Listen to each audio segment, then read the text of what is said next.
Good afternoon, everyone. We are again back with another episode of Voice of Overseas Pakistani. I hope you will be fine and doing at your best. Today, we are going to discuss very interesting topics, some hot news during the week. And we saw this week also not so much good for the overseas Pakistanis.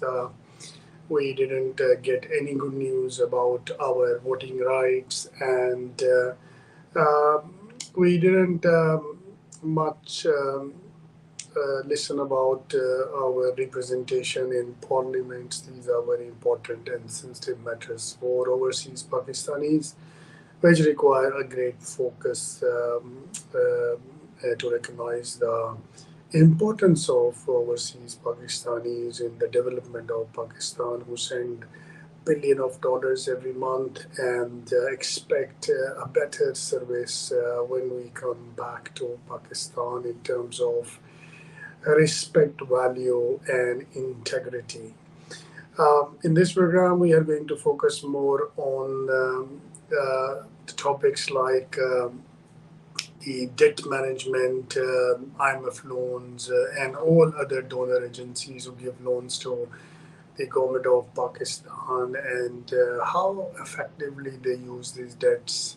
We will definitely look into the alternative energy sources. We saw Pakistan is under crisis in terms of financial situation last couple of years. Every year we are trying to beg from our neighbor countries 1 billion, 2 billion, or similar amounts. And from China and from IMF, these are the top donors for our countries. And we will also discuss that how efficiently these loans has been used. And of course, we will discuss about the foreign reserve positions currently happening in Pakistan. To discuss all this with me, please welcome Imran Ashraf, live from Australia. He is a great economist and have an eye on the economy of Pakistan. Thank you so much, Musa, for the very kind introduction. And thank you to all listeners and viewers. Yes, today topic is really interesting, and I think it's one of the favorite for all Pakistanis and all overseas Pakistanis, because whatever the reason and situation financially Pakistan is facing today is one of the main reason is the weak economic position and weak financial system of Pakistan, and one of the biggest contributor in all this scenario is the management of borrowed money, or the money which we have taken through foreign loans, is a burden on the whole financial system of Pakistan.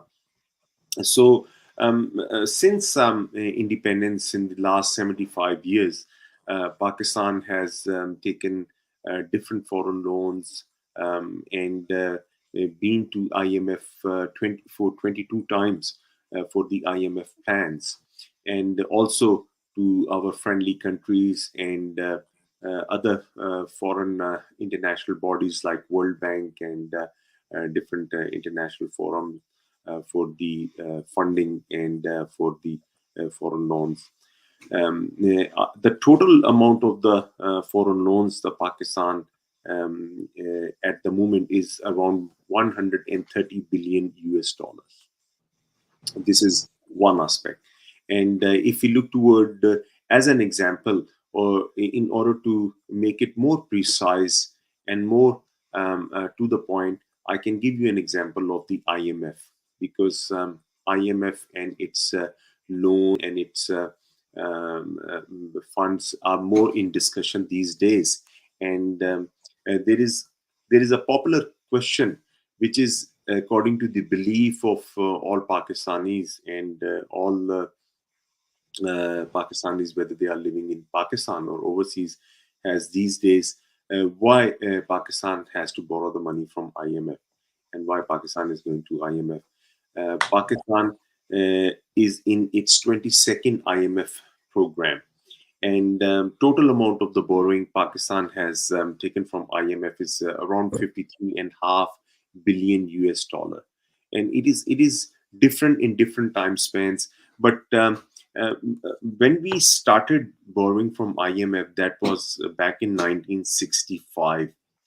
That is almost 58 years ago, and the first amount of IMF program was 37.5 million US dollar, and the most recent one, which was actually started in back in the government time of 2018, that was started with 6 billion US dollar, and now it has gone up more toward 10 billion US dollar, with an increase of 4 billion US dollar. And the total amount of the, like I said, the IMF borrowing is 53 billion US dollar. But that is one side, that is one part of the picture, that we have to go to IMF to borrow money. And the other part of the picture is why we have to go to borrow the money again and again. What is the reason that it is happening again and again? Borrowing money from international bodies like IMF or World Bank, I don't think so is a problem. These are the bodies or financial institutions which are working in this world, in this global system, to help the countries or those economies, those who are struggling and facing difficulties in the financial times, so that they can increase their domestic productivity, and they can work uh, on the local productivity sector, and generate those sort of project which will increase their excuse me, which will increase their productivity and help them to overcome their financial problems.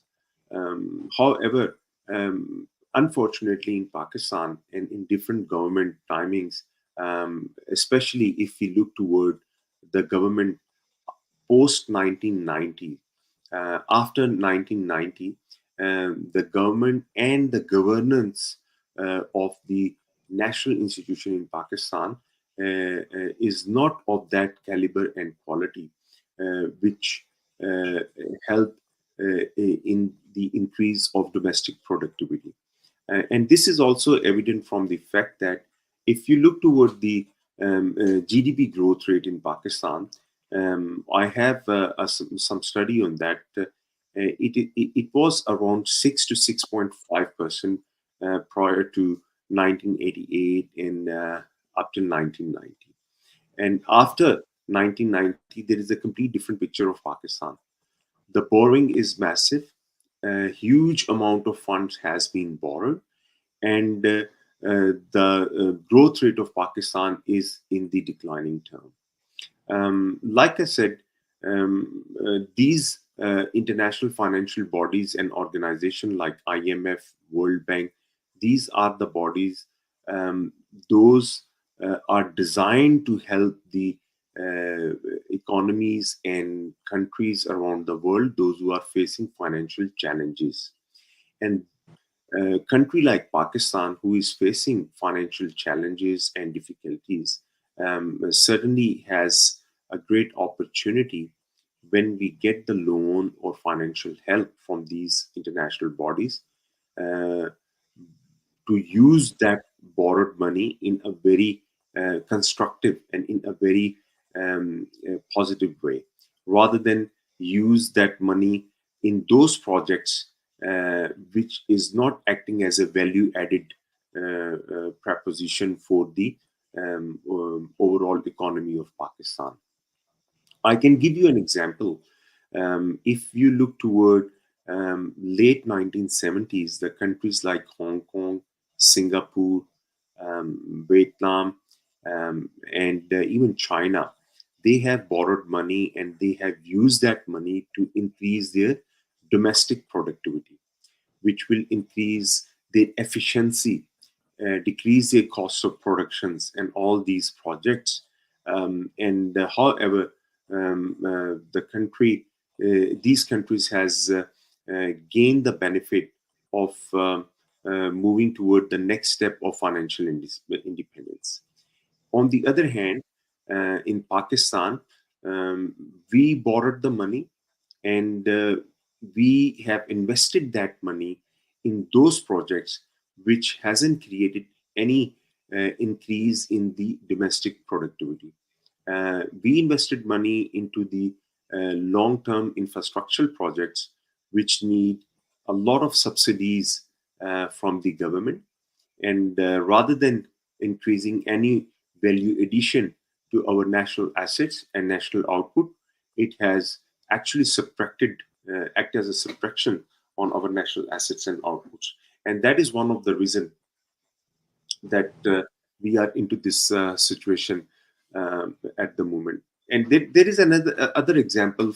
For example, if we, as an independent body, if we borrowed money from any financial institution, and we have to pay the interest rate of 5% on that borrowed money, and we invest that money into different projects where we actually going to earn or make 10% profit on our productivity, then it would be easy for us to repay the 5% interest to that financial body from where we have borrowed the money, and we will have an extra 5% as a value addition in our productivity.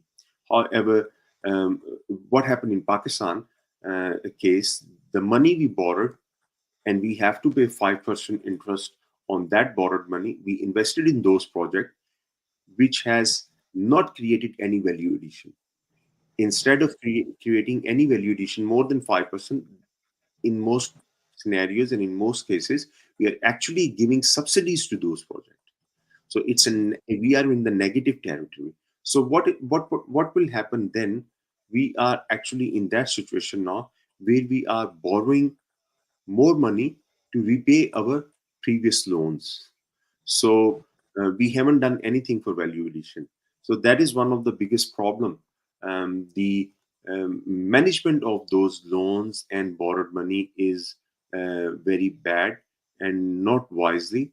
And this is one of the main reason that Pakistan financial system is in trouble, and we are desperately in needs of the foreign funds.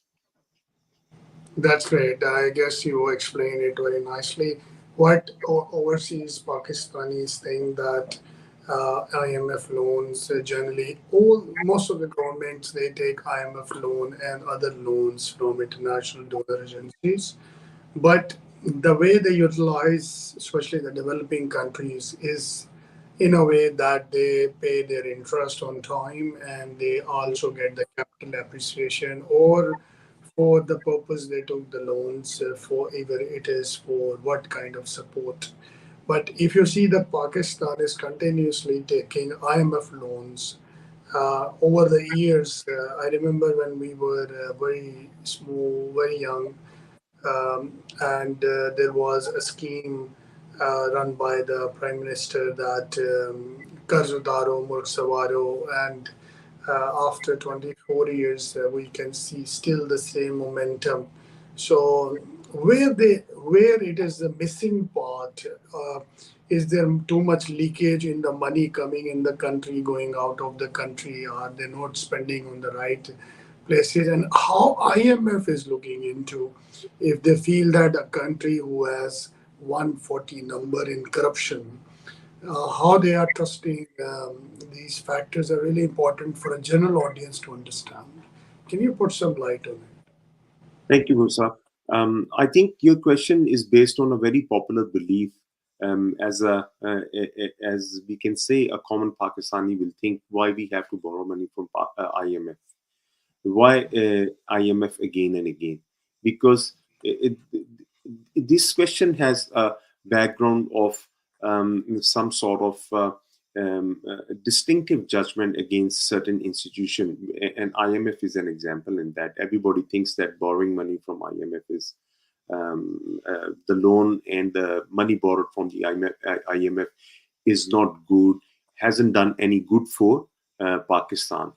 But the actual thing is this: IMF never come to Pakistan and ask Pakistan and offer Pakistan, do you need money? We have got some spare money, and do you want us to give you some money? But this is always the case that Pakistan has to go to IMF. Why? 22nd time since independence, we have been into the situation where we have to go to IMF, knock their door for help for the bailout packages. And that is the reason why we have to do this again and again. Because I think our financial system has some wrong footings. Um, we have to see where we are wrong, because I think personally there are two ways. One way is to fix up the things in a short term, and one way is to do some overhaul, institutional or financial changings in the fundamentals of our economic system. When we say the cosmetic changes or easy steps, that seems to be very easy for every political government in Pakistan to come into power and adopt those projects where we can actually borrow money for our short-term goals from IMF or from different financial institutions, and continue our projects from that borrowed money, and that will show there is a great economic activity into our country, because the flow of foreign reserves and that borrowed money is coming. Everybody is getting the access to the liquidity, and all the things are in the flow. People will have money, they will spending money, and the whole system is running. And in short term it looks good, it looks fair enough that there is an economic cycle, there is a productivity, there is an impact on the GDP growth rate as well. And for the short term, things looks good. But in the long term, it is actually not good, because what we need to do, we need to spend that money more toward the fundamentals on the economic system for the better productivity, uh, for the long term projects, for which will sustain the growth in a longer term rather than in a shorter terms. Um, for example, we need to spend money on innovations of the industrial output and growth. We need to spend that money on innovation in the agriculture sector in order to increase our productivity in the agriculture sector. We need to spend money on the research and development for the innovations of services and manufacturing department. We do understand that Pakistan is a developing country. This is very important point. For any developing country, we need to spend money on the innovation. When we say for industrial sector, then we will import more machinery, we will import new methods of technology, which will keep us more competitive in the world market in terms of innovations, in terms of productivity. That will definitely have an impact on our foreign reserves. But at the same time, like I said, in the long term, it will have a better impact. We might have the problem to face some sort of a tough time in our present situation, in our present time, and we have to face that tough time, I must say, in order to achieve the long term goals. Where we are going wrong, why we are going wrong, I think is the lack of vision from any government or any administrative authorities in Pakistan in the most recent years or in the most recent decades. They are not taking any step which is good for the long term benefit of Pakistan. They are just taking steps which will give them support for the 1, 2, 3, or maximum, in case of the political government, their term, so that they can continue to sustain their vote bank. They continue sustain their power and be in power for the next term, rather than they need to have some sort of solid planning where they can make Pakistan and the people of Pakistan in a better position through these institutional reforms and changes in the economic and financial system. You're right. The most effective thing to do, I guess, is the good governance and a proper planning. I was going through some statistics of the largest companies in the world, which is, I mean, you talk about a government of Pakistan who has 220 million people. They have elected through a process, and they have national resources, means access to all the monetary funds, fiscal, and other resources. And if you see that only Apple earning for 2022 is 120 billion dollar. You are talking about an IMF loan who is around 54 billion dollar. Yeah. So you can see that not the whole country. Imagine like um, how efficient individual people like Apple, if you see Google, the 2022 revenue was $85 billion. If you see Microsoft, their earnings, so I'm not talking about the revenue. In terms of revenues, they are $400 billion. But I'm just talking about revenue minus expenses and your net profits, your earnings.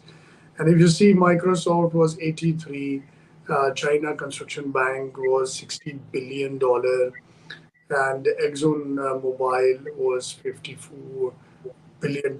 So few individuals who is running a company and doing it rightly, they are having billion of dollar revenue. So this is properly evident statistically looking to the governance of Pakistan governments, not this government, all the governments that we saw last 40 years, 30 years. We saw that they are unable to capitalize their assets. They are unable to create some projects. They are unable to deliver a brand made in Pakistan to the rest of the world. And there are so many incompetencies we can conclude. Um, Look at the Emirates Airline revenues for this year is amazing. You know, they are having $16 billion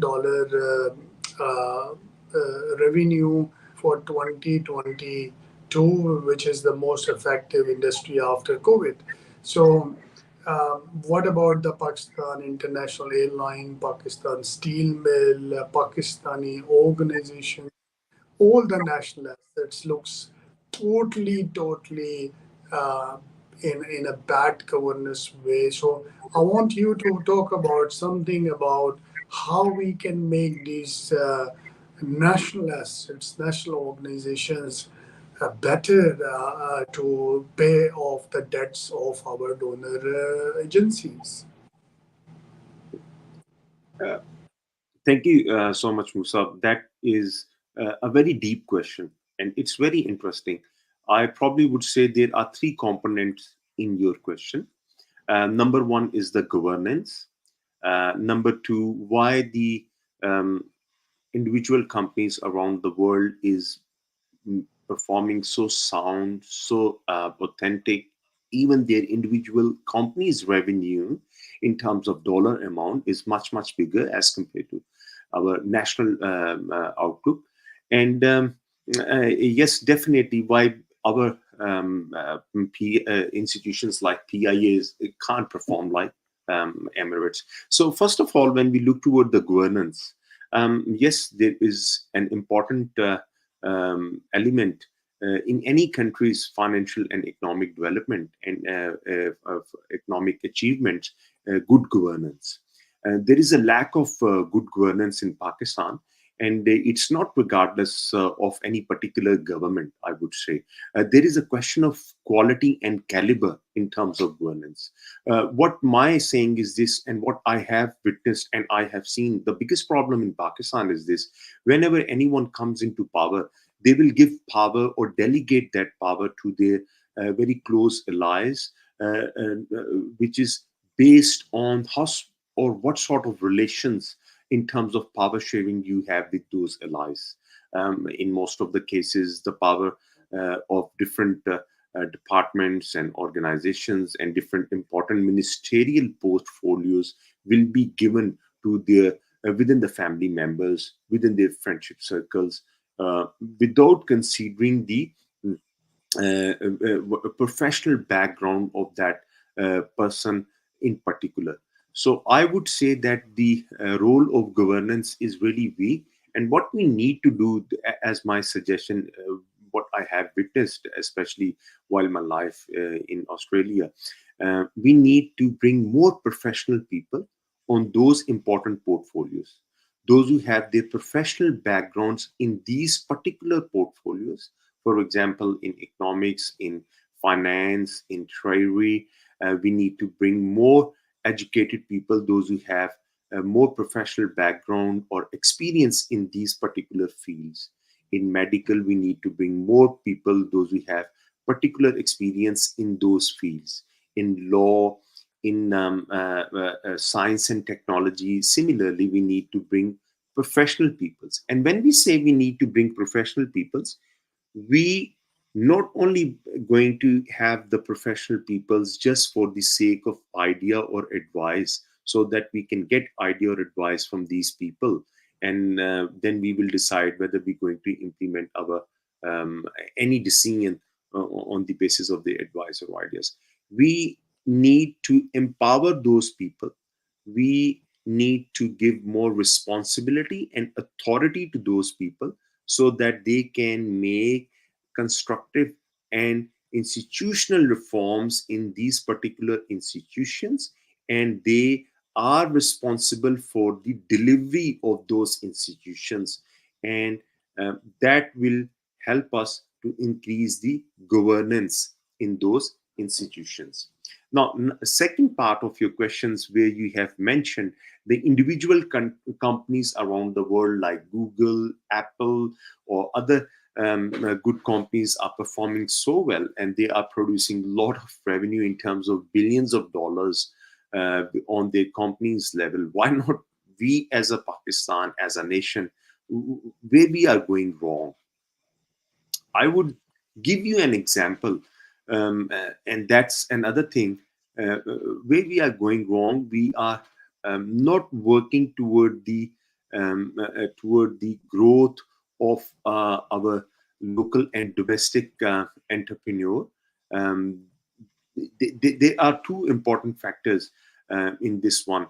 First of all, what we need to do, we need to give more, we need to work more toward the enhancement of consumer sentiment in the financial system of Pakistan for the local entrepreneurs. And that can only be improved by having a positive environment and law and order situation in Pakistan. Implementation of the law and order situation of Pakistan needs to be improved. If the companies on the world horizon like Google, Facebook, Instagram, Apple, Microsoft, these companies can work and they can create or generate their own revenue in terms of the billions of US dollars. Why not the companies or entrepreneurs in Pakistan? There are there are many entrepreneurs and companies in Pakistan, those who have the great capacity and capability to generate their own revenue and work and bring that important foreign financial revenue in Pakistan, but they won't be able to perform because the sentiment, the level of consumer environment in Pakistan, the support by our government and our main institution to those local entrepreneurs and those local bodies is not up to the mark, up to the level. Either it's because of the weakness of a law and order situation, either it's because of the weakness of our political system, either it's because of the weakness of our financial system. uh, these areas where we need to work, where we need to understand, and we need to take an example from the developed economies of the world, where they have given more stability to their local entrepreneurs, and those entrepreneurs will actually enter into the world market. They will not only perform good, they will not only bring more revenue for their local country, in the case of Pakistan, for Pakistan, but they will also generate an important foreign reserve, foreign revenue, and bring it to Pakistan and help in the generation of the foreign reserve for Pakistan. Now, the third part of your question, when you have given example of PIA versus Emirates, and given example how Emirates has a total revenue more than $16 billion, even after the year, which is just after the COVID. Musa, the important thing is this: once again, PIA was one of the international airline which has not only helped Emirates in terms of building and making of Emirates. PIA also helped Royal Jordanian Airline. PIA also helped Malta Airline. PIA also helped Singapore Airline in its origination and creation. Where we went wrong with the PIA or Pakistan Steel Mills, or PIDC, or um, Agriculture Development Corporation of Pakistan, where we actually went wrong with these institutions, we haven't given any importance towards the innovation of these institutions. Um, the lack of handling capacity, or the lack of handling of these institutions into the professional hands, has actually brought these institutions into that dire and desperate situation where they are a burden on national exchequer. Today, PIA has 450 billion rupees of loan, and it's, or put in this way, they are with the deficit of 450 billion rupees, and that is a burden on the national exchequer of Pakistan. That is the burden is borne by the common taxpayer of Pakistan. Now, when common taxpayer in Pakistan is already suppressed by the rising fuel levy, rising cost of electricity, all those things where we blame actually IMF, because we have to go on to those levels to fulfill the IMF conditions, because our institutions like PIA, our institutions like Pakistan Steel Mills, in the past wasn't handled by the proper professionals, wasn't handled by a proper technical people, or professional people, those who are expert in those fields and in those departments, and they were handled by the people, those who have political post, those who have some influential posts. They have no background, no expertise, no specialty in those technical field of airline, in those technical field of steel manufacturing and production. And this is a very common example.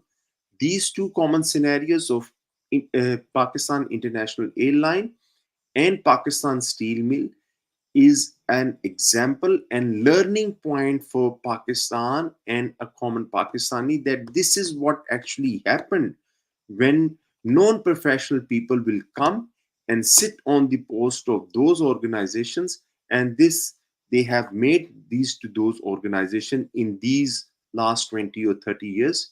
So it is in front of everyone. When these sort of non-professional people will come into important ministerial portfolios, important different other important departments, or important fields, and what will happen in the next 10, 20 years? The things which happened with PIA or Pakistan Steel Mill, it could happen with all other different departments or different fields in Pakistan as well. Yes, Musa.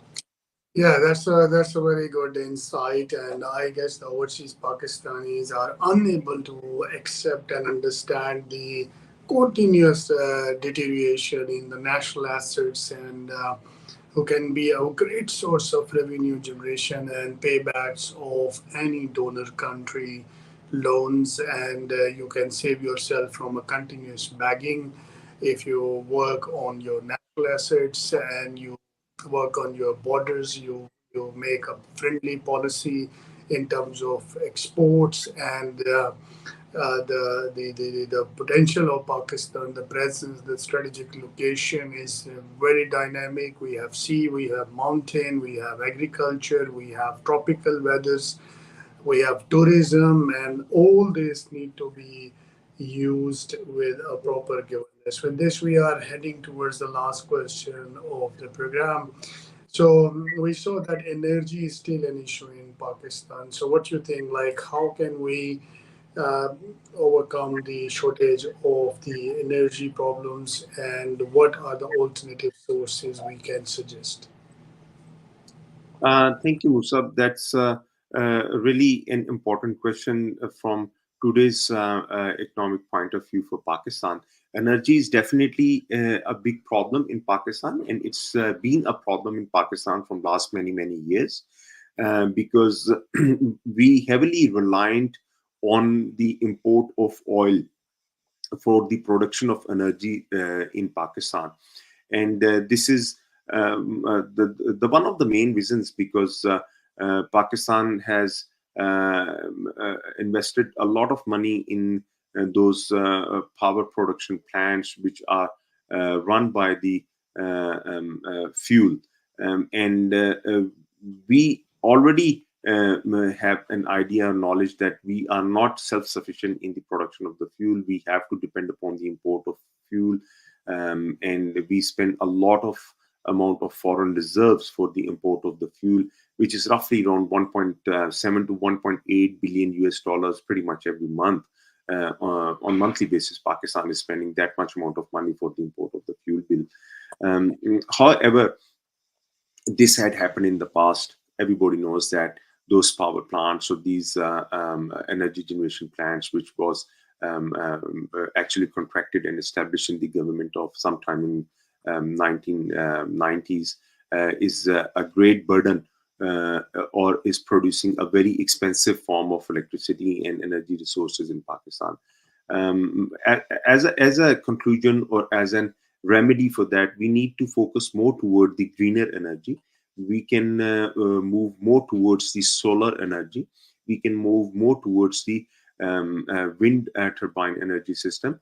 And what I have witnessed in the last few years, the Water and Power Development Authority in Pakistan, WAPDA, has initiated some progress and work on the construction of the 10 hydro power projects for the 10 dams.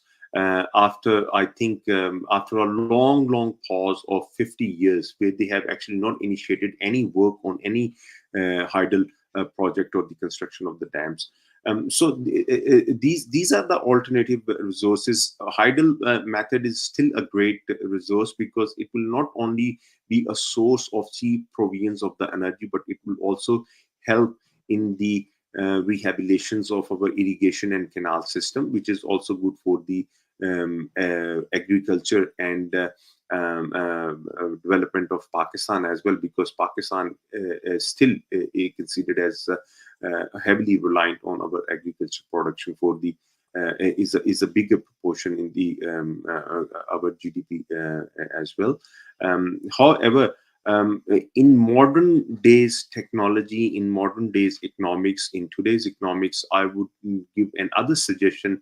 What I have witnessed again in Australia, rather than depending more, we can take just one example of solar energy. I have seen in the recent days a lot of news is hanging around in the media of Pakistan that Pakistan is going to create a dynamic changes in the solar investment fields, and a lot of government organization departments, buildings, and projects will be transferred to the solar panels, so that they will not only generate their own energy, but that is going to be a greener energy as well. This is good. This is brilliant idea, but that will be more good if we have some sort of foreign direct investment.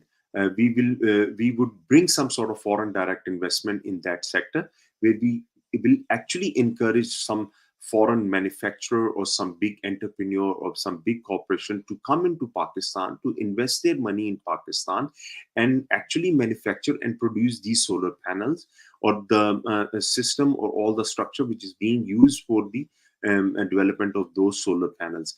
That will give more employment opportunities to the local Pakistanis. That will save once again a lot of amount of our foreign reserve for the continuous import of these kits of the solar panels. And that will when these will be manufactured locally in Pakistan as per the international standard, that will not only like I said, give the employment opportunities to the local, but that will increase the consumer confidence and business sentiment in the Pakistani market, as well as make Pakistan self-sufficient in the energy generations through the solar panels or the green energy. Similar, we can do a lot of things in the wind turbine energy as well. We can attract foreign manufacturers or big corporations from overseas through their FDIs, foreign direct investment, to come into Pakistan, to have their plants, to have their production facilities and capacities in Pakistan,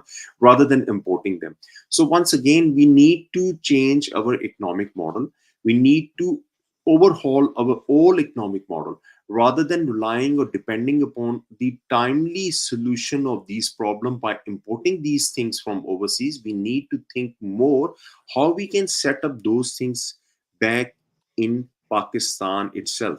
And for that, we need to improve our law and order situation. We need to our political stability situation in Pakistan. We need to increase the consumer sentiment. We need to increase the business sentiment in the at the domestic level of Pakistan. So, like I said in the beginning of our program, the lot of needs to be done on the governance level. The governance level needs to be improved.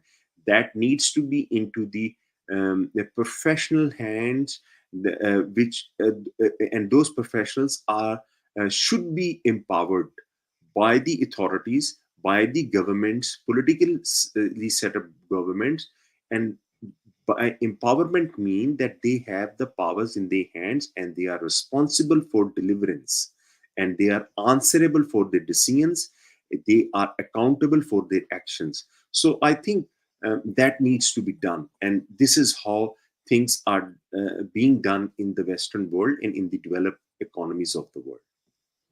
That's amazing. I guess you have summarized it so nicely, and a listener of our program will get a very clear idea that what exactly Pakistan need to do to be a better nation.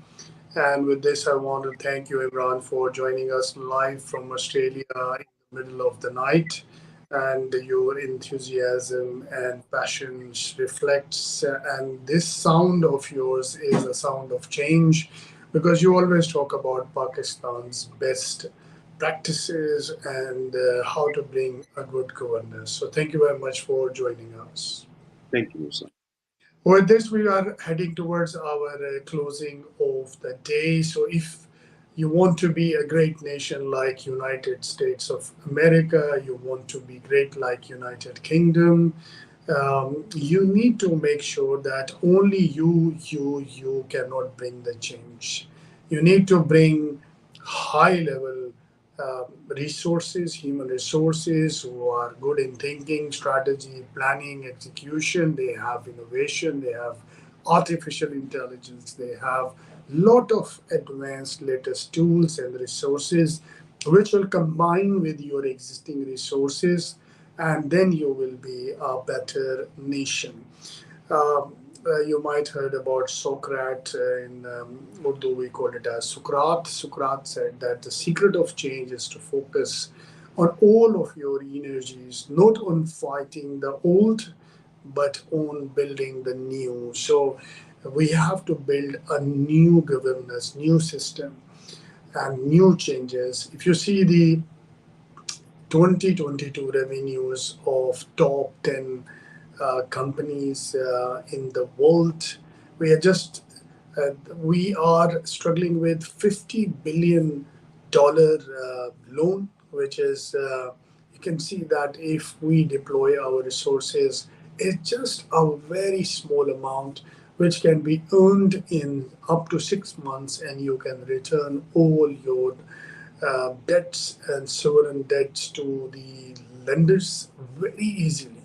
If you see, like the revenue of Walmart, which is the American company, is 576 billion. 2022. Amazon is $485 billion, and you're talking about Apple, who closed its revenue as $387 billion, and CVS Health, who closed their annual accounts revenues in $307 billion. China State Construction Engineering closed their revenues in $307 billion for an year. If we look our national assets, Pakistan International Airline, Pakistan Steel Mill, Pakistan Constructions, and anything you see is a depiction that there is no innovation, there's no creativity, there is no competency, there is a failure at every stage. And unfortunately, you see the faces who's governing the country since over 30 years are the same.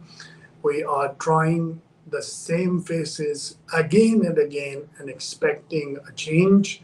This is a fool paradise. Citizen of Pakistan, overseas of Pakistanis, they want their country to be the best at, at the best level. With this hope that things will change and Pakistan will rock to its best with new faces, new strategies, new innovation, where the overseas Pakistanis can raise their head in front of other nations that we are fair, we are honest, we are innovator, we are creator, and we are contributing to the global value of the world. With this, take care of yourself and see you next time. Allah Hafiz, goodbye, and take care of yourself.